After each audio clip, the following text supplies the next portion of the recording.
Riset dari Stanford Graduate School of Business pernah mengungkap satu sisi gelap dari psikologi kita yang disebut moral licensing. Sederhananya begini, saat seseorang merasa sudah melakukan sesuatu yang benar atau produktif, otak mereka secara otomatis mencari celah untuk melakukan sesuatu yang justru bertolak belakang dengan tujuan awalnya. Bayangkan, seseorang yang baru saja selesai sesi deep work selama 4 jam penuh konsentrasi.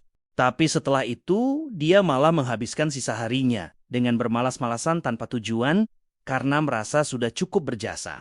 Gila ya, hampir 70% orang terjebak dalam siklus ini. Dan mereka dengan bangga menyebutnya sebagai self-reward. Nah, inilah masalah utamanya.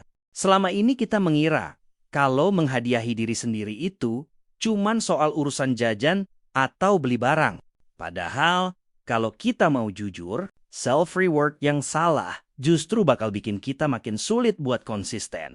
Tapi, kalau kita paham mekanismenya, tindakan kecil ini bisa mengubah total cara pandang kita terhadap nilai sebuah usaha. Kita nggak lagi melihat kerja keras sebagai penderitaan yang harus ditebus dengan belanja, melainkan sebagai sebuah proses yang memang layak divalidasi. Kita bakal bedah gimana caranya biar apresiasi diri ini beneran jadi bahan bakar mental. Bukan malah jadi bumerang yang bikin kita jalan di tempat. Loh, emangnya kenapa sih otak kita butuh banget sama yang namanya hadiah? Kita harus bicara soal habit loop yang pernah dibahas Charles Duhigg. Di dalam sana ada elemen hadiah yang krusial. Masalahnya, banyak dari kita yang sering korupsi di bagian ini. Kita terlalu keras sama diri sendiri. Terus ngerasa kalau bersenang-senang itu cuma boleh dilakukan kalau kita sudah sampai di puncak gunung. Padahal, otak manusia itu nggak dirancang buat lari maraton tanpa minum. Tanpa hadiah yang tepat, sistem dopamin kita bakal mogok kerja. Mungkin kalian pernah ngebatin, kalau tiap habis ngerjain sesuatu aku kasih hadiah, apa nggak malah jadi manja? Nah, justru di sini letak kesalahpahamannya. Ada perbedaan besar antara memanjakan diri sama menghargai proses. Memanjakan diri itu sifatnya pelarian. Sedangkan menghargai proses itu sifatnya validasi. Pas kamu menyelesaikan satu proyek sulit atau berhasil belajar skill baru yang bikin kepala mau pecah, terus kamu kasih dirimu waktu buat istirahat total tanpa gangguan suara notifikasi. Itu adalah pesan buat otakmu kalau, usaha kamu itu berharga. Cara pandang ini pelan-pelan bakal menghapus rasa benci kita terhadap pekerjaan yang sulit. Tapi, gimana kalau kita merasa bersalah pas mau kasih hadiah buat diri sendiri? Kayak ada suara di kepala yang bilang, aku kan belum sukses-sukses amat. Masa sudah mau santai? Perasaan ini biasanya muncul karena kita terlalu fokus sama hasil akhir. Kita lupa kalau kemenangan-kemenangan kecil di sepanjang jalan itu justru yang paling butuh dirayakan.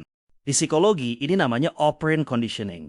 Kita lagi melatih diri kita sendiri. Kalau kamu cuma dapat hadiah pas di akhir perjalanan yang panjang, kemungkinan besar kamu bakal menyerah di tengah jalan karena tangki energimu sudah kosong duluan.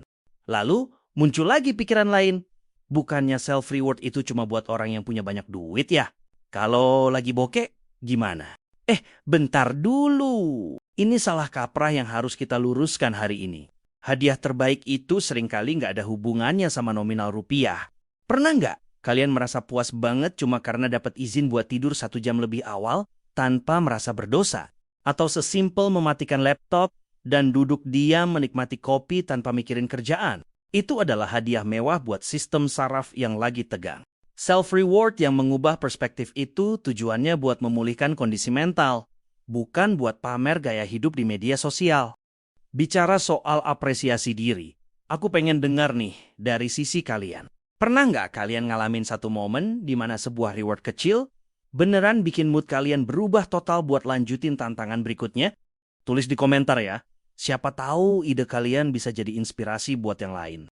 Kadang ada juga yang nanya kayak gini. Gimana kalau aku gagal? Apa aku tetap boleh dapat hadiah? Ini pertanyaan yang sangat krusial. Kelly McGonigal dalam penelitiannya tentang willpower menjelaskan, kalau kita terlalu kejam sama diri sendiri pas lagi gagal, kita justru makin gampang buat menyerah total di masa depan. Jadi, pas kamu lagi di titik rendah atau gagal mencapai target, hadiah yang kamu butuhkan bukan lagi soal perayaan, tapi soal pemulihan. Hadiahnya bisa berupa self-compassion atau kasih sayang pada diri sendiri. Memberikan diri waktu buat beristirahat dan memproses kegagalan itu adalah bentuk reward yang bakal mengubah cara pandangmu. Terus, kalian mungkin mikir, kalau self-reward itu boleh apa saja, termasuk hal-hal yang sebenarnya merusak diri. Misalnya, selesai olahraga berat, terus malah ngerokok, atau makan makanan yang nggak sehat banget. Well, ini yang tadi kita sebut moral licensing. Kalau hadiah yang kamu ambil justru menghancurkan hasil kerja kerasmu, itu bukan lagi hadiah, tapi sabotase. Self-reward yang benar itu harus sinkron sama identitas yang mau kamu bangun. Kalau kamu pengen jadi orang yang produktif, hadiahnya jangan sesuatu yang bikin kamu jadi pemalas selama 3 hari ke depan. Cari sesuatu yang bikin kamu merasa segar dan siap buat tempur lagi.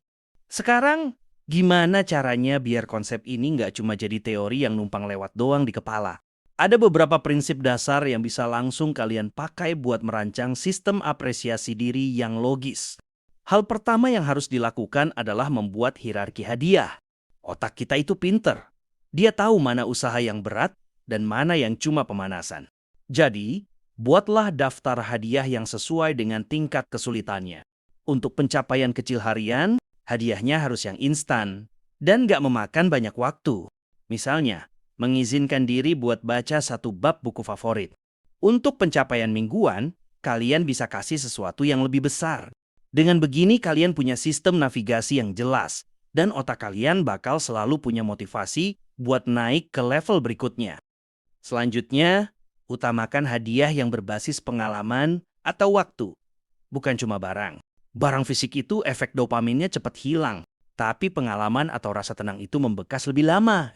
Memberikan diri sendiri waktu buat tidak melakukan apa-apa selama 15 menit di sore hari bisa jauh lebih efektif buat memulihkan mental dibanding beli gadget baru yang ujung-ujungnya cuma bikin kalian makin sibuk.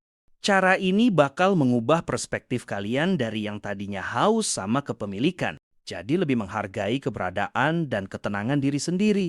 Satu lagi yang gak kalah penting, berikan hadiah sesegera mungkin. Jangan ditunda terlalu lama sampai kalian lupa rasanya berjuang. Jarak antara usaha dan hadiah yang terlalu jauh bakal bikin otak kehilangan koneksinya. Kalau kalian sukses melewati presentasi yang bikin deg-degan hari ini, maka hadiahnya harus kalian nikmati hari ini juga, atau paling telat besok pagi. Kecepatan ini bakal mengunci ingatan di otak kalau kerja keras tadi itu sepadan dengan rasa nyaman yang aku rasain sekarang. Selama ini mungkin kita terlalu sering mengabaikan diri sendiri demi mengejar target yang gak ada habisnya. Kita memperlakukan diri kita kayak mesin yang gak butuh dirawat. Padahal, kita ini manusia yang butuh apresiasi agar tetap bisa berfungsi dengan baik. Memahami self-reward sebagai strategi mental, bukan sebagai bentuk kemanjaan, adalah kunci buat tetap waras di tengah tuntutan hidup yang makin gila. Mulai sekarang, cobalah buat lebih peka sama sinyal lelah yang dikirim sama tubuh kalian.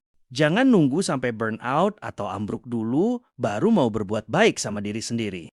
Apresiasi setiap langkah kecil yang kalian ambil, hargai setiap keringat yang jatuh, dan berikan diri kalian bensin yang layak supaya perjalanan panjang ini nggak terasa menyiksa. Cara kalian memperlakukan diri sendiri saat nggak ada orang yang melihat adalah cerminan dari seberapa besar kalian menghargai hidup yang kalian jalani.